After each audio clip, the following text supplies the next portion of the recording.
खराब नहीं है सर, वीआईपी रूम है ना जी, कम ही इस्तेमाल होता है। वैसे सर आजकल टीवी में आ क्या रहा है जो आप देखेंगे जी?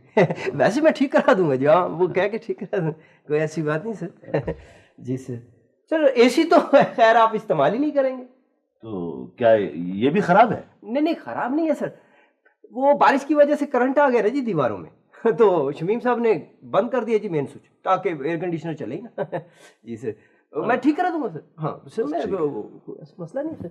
सर मैं वो ठीक करा दूँगा जी। तो सर एनीथिंग एल्स? बस थैंक यू भैया, थैंक यू।